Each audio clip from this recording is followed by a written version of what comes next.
It is time for another adventure. What's up? Welcome back. Today I'll be doing my Percy Jackson and the Olympians, the Sea of Monsters review. So right now, Percy Jackson and the Olympians Season 2 is currently releasing and coming out right now, but I thought it would be a good time to review Percy Jackson and the Olympians, the Sea of Monsters, because I read it recently, like before Percy Jackson and the Olympians Season 2 came out, and I of course read it, and that's what inspired the episode title, predictions. But yeah, my thoughts on the book. I really loved it. It was a great book, like a great continuation of the story. I really enjoyed how it focused, how it expanded the lore of the universe by showing the Sea of Monsters and talking, and also the Percy wasn't the only focus. It also focused on Annabeth as much as it focused on Percy, because kind of like they're doing in Percy Jackson and the Olympians Season 2. They focused on Annabeth's backstory as much as they focused on Percy and Tyson being his brother. Percy, Annabeth, and Tyson are the trio in this book is Percy, Annabeth, and Tyson. And Clarice is a semi-main character, and we get to see character development with Clarice as well, which is pretty cool. And also seeing Luke, we don't see Luke a lot in this book, but we see him a little bit, and the pieces that we get of Luke in the book, the parts that we get of Luke in this book, really continue to flesh him out and make him such a great character. Yeah, such a relatable character, what he wants, him working for Kronos, we know, Kronos is manipulating Luke, and how Luke wants Percy to join him. That's pretty cool. And we get to learn about how Thalia died, that we get to learn that the reason Annabeth doesn't trust Tyson is because he's a Cyclops, and Cyclopses are the reasons that Thalia died. And the ending of the book is crazy with how Thalia comes back to life, is revived because of the Golden Fleece. The Golden Fleece are the MacGuffin of this book, kind of like how in Percy Jackson the Olympians, the Lightning Thief, the lightning bolt was the MacGuffin of that book. The Golden Fleece really play an important role, kind of like the lightning bolt did in the first book. And and out of a 10, I give this book a 10 out of 10. It's such a great book, and such a great continuation, and the Great Prophecy also. Yeah, the Great Prophecy is great. How it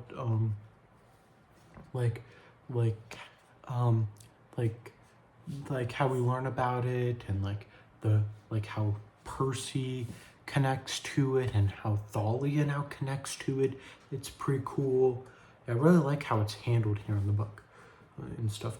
Also the same for the show. And also Tantalus. Tantalus is such a funny character. Same for Mr. D. Mr. D is also really funny. The dynamic between Dionysus and Tantalus is so cool. It's so fun to read through and watch with Percy Jackson and the Olympians Season 2.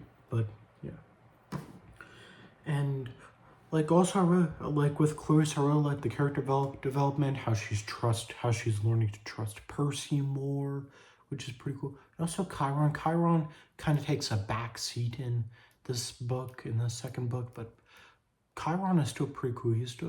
He still comes in and helps them at the end, with the that is pretty cool. It's gonna be pretty cool to see in the show. It's probably gonna be one of the greatest scenes to see in the show. One of the most visually spectacular scenes to see in Percy Jackson Season 2. Yeah. And also them going on a quest to find Grover as well, their quest also being about Grover really adds more emotion to the book, and there's like a ticking time clock. Like Polyphemus doesn't know that Grover is a satyr, but they have to get to Polyphemus's island before Polyphemus finds out that Grover is a satyr. Yeah. And also, yeah, like the backstory, like that, like the more elaboration on like the big three gods, like Poseidon, Zeus, and I think, yeah, Athena, I think, yeah. Like or no, Hades, Poseidon, Zeus, and Hades. The elaboration on the big three, yeah, them, and like their forbidden children, the forbidden children thing, that's pretty cool. I really enjoyed that.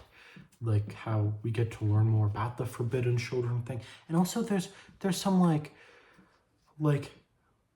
even the like side missions on the book in the book are still pretty cool. Like the like when they go to Ceres and like the plot with Cersei, that's pretty cool. Like it's a like it would like in like it's would be considered a filler. Like it's a filler in the book, but to like add more pages to the book probably, but it's still pretty cool. Like I really like how they handled that part, like in the book, like with Cersei and how that kind of like played into the plot, them having to find a new ship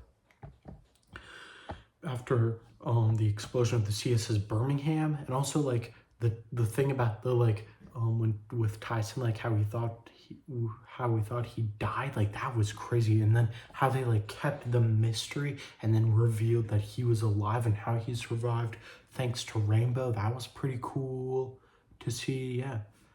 And like that like scene, that part of the book where they're going through the Sea of Monsters and like all the craziness, it is so crazy. Yeah, like I loved that. Like Percy Jackson and the Olympians, the sea of Monsters is such a great book. I'm really looking forward to reading the final three books, Titan's Curse, Battle of the Labyrinth, and The Last Olympian. I'm probably gonna read Titan's Curse before season 3 comes out, and probably do a book review on the Titan's Curse, kind of like I'm doing here for Sea of Monsters. Kind of, it's like when Percy Jackson and the Olympian season 3 comes out, my content that I make for that will be the same content that I'm making for this. Like I'll do an episode title prediction video, and then I'll do a book review. Yeah, this is the first book review of the channel, so yeah, I hope you guys enjoyed this. I really enjoyed reading this. Really recommend it for fans of Percy Jackson. Even if you just watch the show, I recommend it for fans that really like the show. And yeah, like Rick Riordan, like he is such a great author with these books. Yeah, and I'm like, after reading this book, it got me more excited for season 2. So I hope reading Titan's Curse does the same in the lead up to season 3 when that comes out, probably in 2027. My guess is Percy Jackson and Olympian season 3 will come out in December of 2027. I think December is going to be the month. Like every other year we get a new Percy Jackson season.